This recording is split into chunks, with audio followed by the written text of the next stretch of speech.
All right, Kylen Mills, we're going to be spending a lot of time in studio. You're going to learn about rain delays in the Midwest, so get ready for that. But I know I feel the same way when people ask me about myself. I know we don't like giving like our bio, and we think it's boring. But for Giants fans who will watch you every night on pre and post and get to know you, hopefully for years to come, can you give like a short version of, and you can be long if you want, but the short version of like what your background is, where you came from, what you were doing when you took this job, all of that?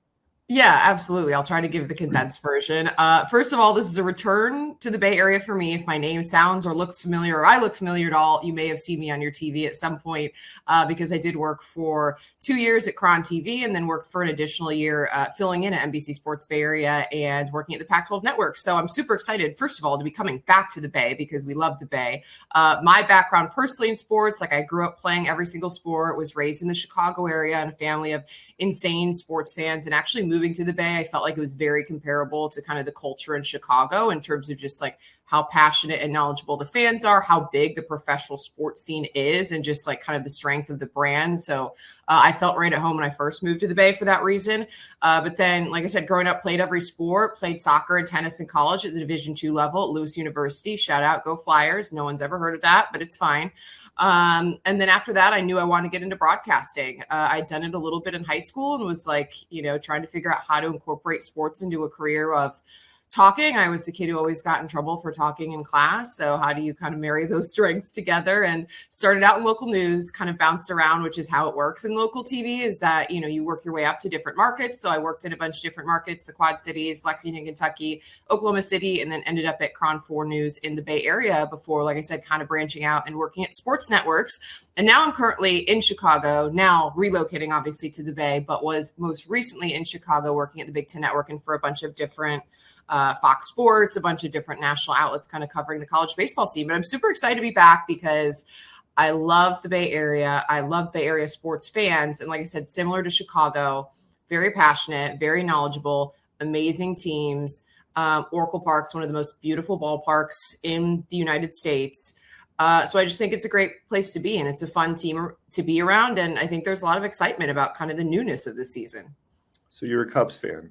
Yes, I did bury the lead, but I was trying to keep it on the down low, Alex. Who's your guy? Like wait, before that, I have to go back. Who's your tennis goat since you played tennis in college?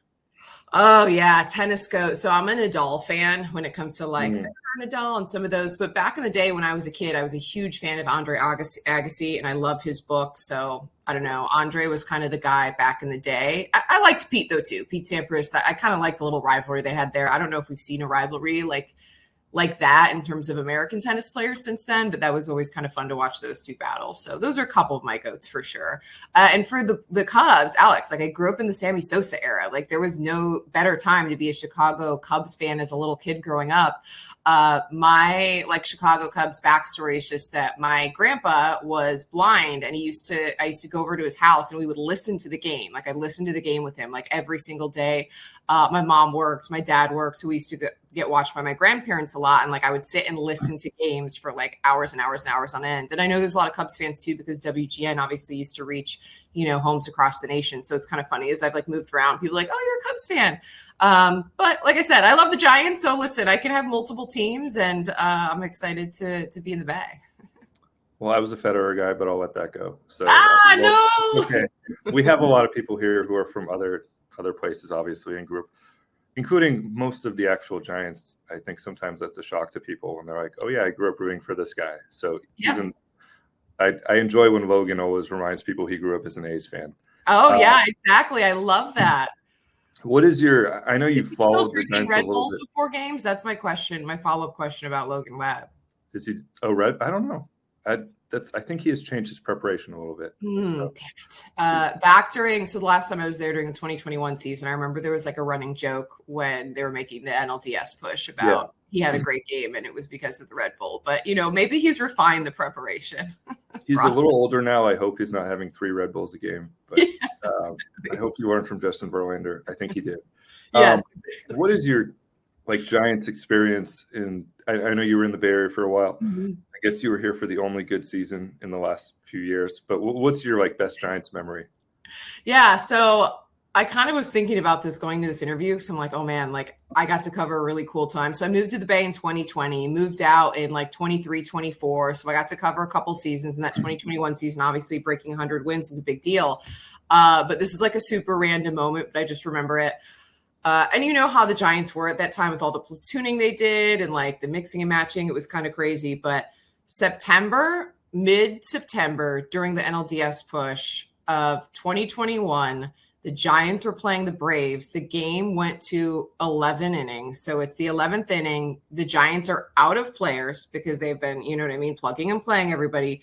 So Kevin Gausman gets put into pinch hit and has the game-winning sac fly. And the reason why it's one of my favorite memories is I tweeted as he was stepping up, I was like, watch Kevin Gausman hit the game-winning walk-off right now. And then he did it. So I just remember that being so awesome. I tweeted, we're all getting lit tonight in San Francisco. Hey, Kevin Gausman just walked it off for the Giants.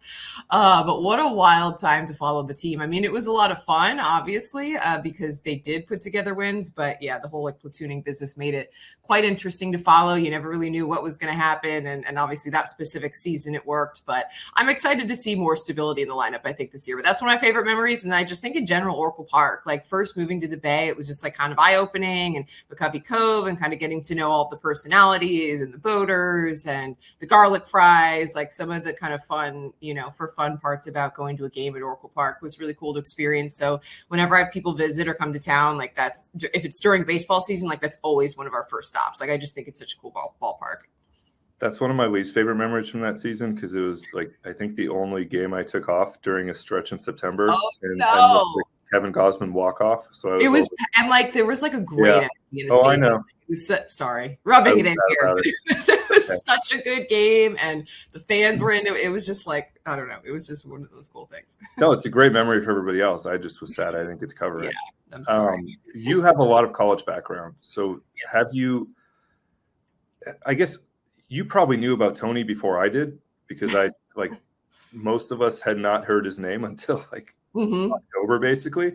Yep. Have you had any background with him, and do you have any perspective on him? Just having dealt with, I haven't covered college sports since 2009, I think, so or 10, whatever. Do you have any perspective on that, on what he might do this year?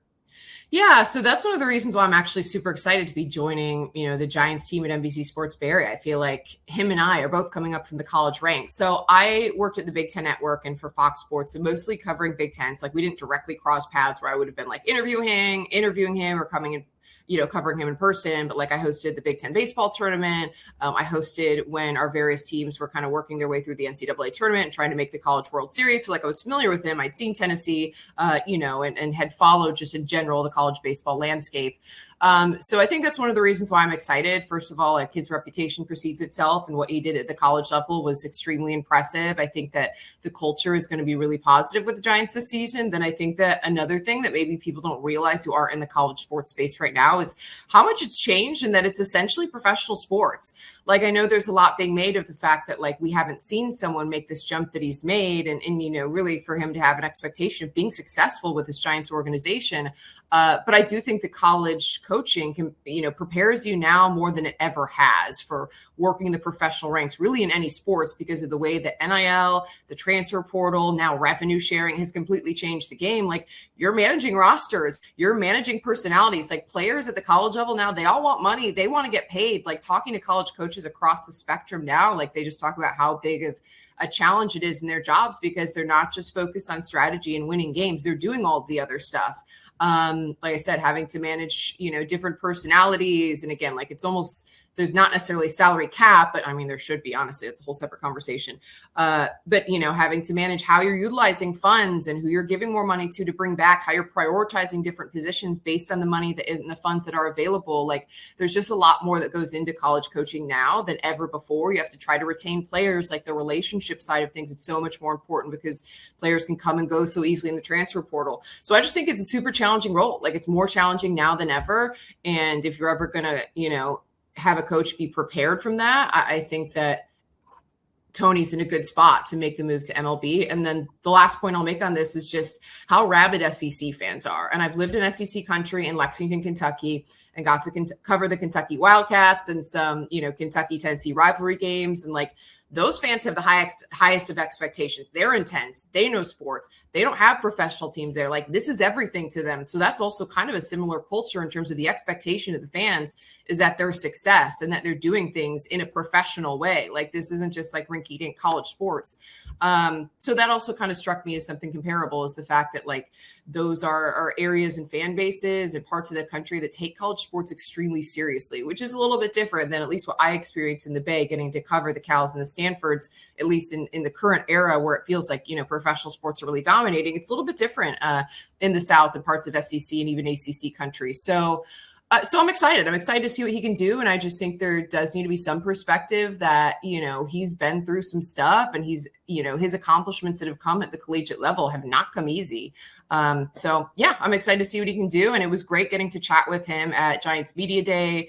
A lot of positive energy. We had to do a commercial where we had to do some acting. So I'll let you guys, just kind of have that be a tease for what you're going to see. He did it in like 1 or 2 takes. Actually, he did it pretty well, but we were both dying laughing the whole time. So he seems great as well to work with from a media perspective. So I'm just super excited. The acting maybe needs a little work, but we can work with it.